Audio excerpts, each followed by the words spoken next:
Let's go! So, yeah, there was a scrimmage this past weekend in Tiger Stadium, and I have some strong thoughts about what actually happened. However, the growing sentiment from some reporters is that the LSU offensive line struggled.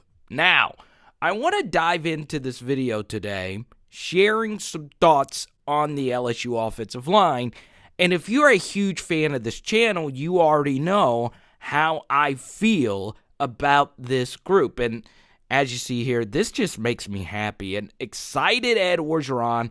That looks like Jake Peetz running in from under the tunnel with the wind bar. And man, I'm excited. I can't wait for this place to be packed to capacity. I know I had a little moment back to the analysis, but I miss it. I miss it so much. I'll share this from the scrimmage itself. According to two reporters at 247 Sports, they both said that they believe the offensive line struggled. Now, that's not their opinion. That is intel from the scrimmage itself. Once again, the scrimmage was not open for the public. It is only inside information that they are receiving.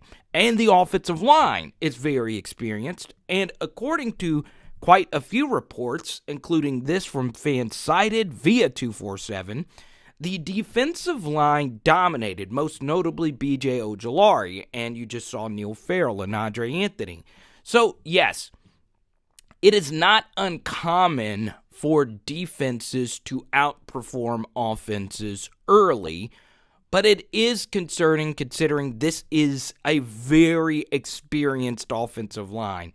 The 5 guys plus Cam Wire have so much experience. So for the unit to still be struggling, yes, it's still early in the spring and just early in this entire process, and you are installing all new things. Is this something for us to be worried about?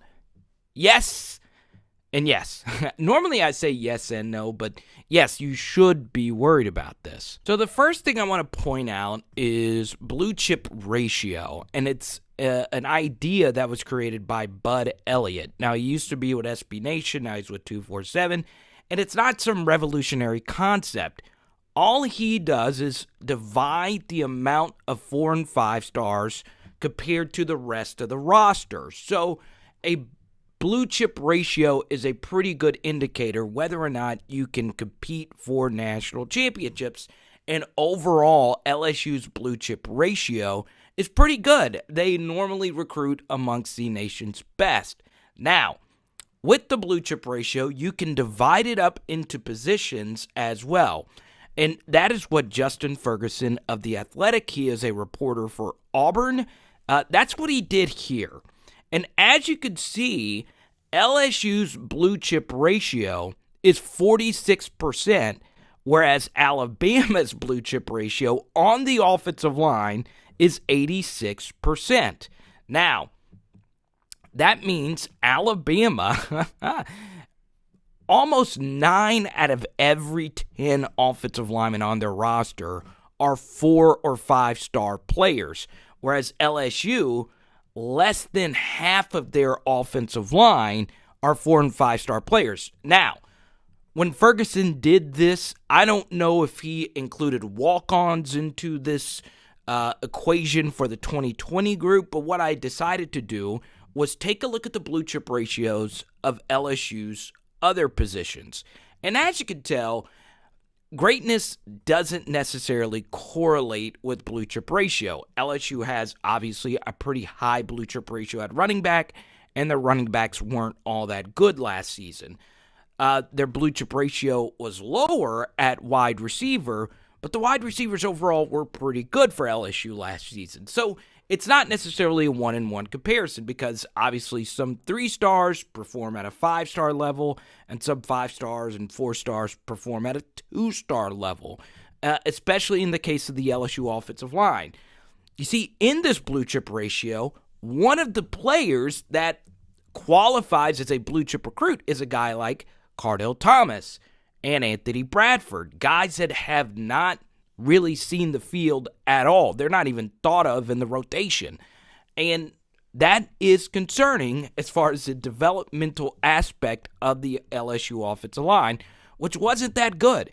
Of the recruits that play on the LSU offensive line, only one of them is a consensus blue chip elite recruit, and that is Austin Deculus at right tackle.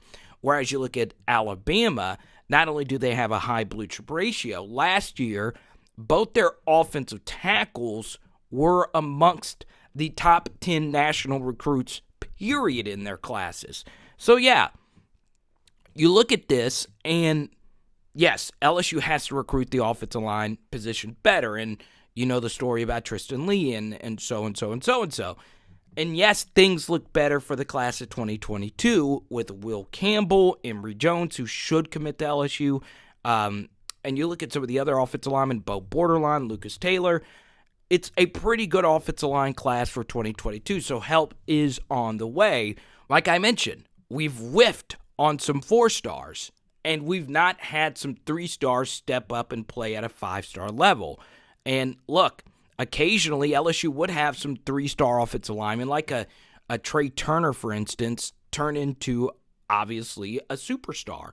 So, yeah, LSU needs to do better at recruiting the position and developing the position at the same time. And you're looking at this from SEC StatCat. I'm friends with Clark. He does a great job over at that website. And look, he's telling the truth there. LSU was soft on the ground. And even if you don't want to read into these advanced statistics that he's citing, you could just go look and see that LSU was 106th in the country in yards per rush. I love SEC StatCat. I think overall he's pretty daggum accurate with his own metrics. And look, this doesn't just go for the LSU offensive line. Did you see just a minute ago the blue chip ratio at the running back position was 80% if you just include the scholarship running backs? So basically what that says is, of the 5 scholarship running backs last season, John Emery, Ty Davis Price, Josh Williams, Kavontre Bradford, and Chris Curry, they were not good at breaking tackles. And overall, they just weren't that good at running or catching the football out of the backfield. And this is an important piece of context for this scrimmage in and of itself. Ty Davis Price and John Emery did not scrimmage. And this is legit the first day of spring. And I know that they were injured at the end of last season, but as you could tell, the injury has already lingered into the first week of spring. And it didn't help that during the practice footage that the media was able to capture for the little bit that they were there on earlier this week, John Emery was seen dropping a pass, which we included in our video, breaking that stuff down. If you want to watch it, it's linked down below. So, yes, it is not just the LSU offensive line. The running backs have to be better. Now, this kind of bleeds over into the quarterback position, because if you don't have a great offensive line, you have no shot really with long-term success with Miles Brennan, who is overcoming a vicious injury, and Max Johnson, who's not only healthier, he's more mobile, would be a better fit behind a bad offensive line. So we talked about this very thing on live streams, and I know Austin Deculus was talking about the Joe Moore Award-winning offensive line for 2019, the best offensive line in college football.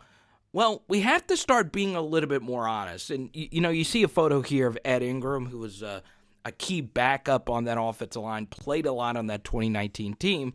He's also had his fair share of injuries, but this group has a lot of work to do, which is why I'm pushing a little bit more for Marcus Dumervil to potentially win one of these starting jobs, and we'll see.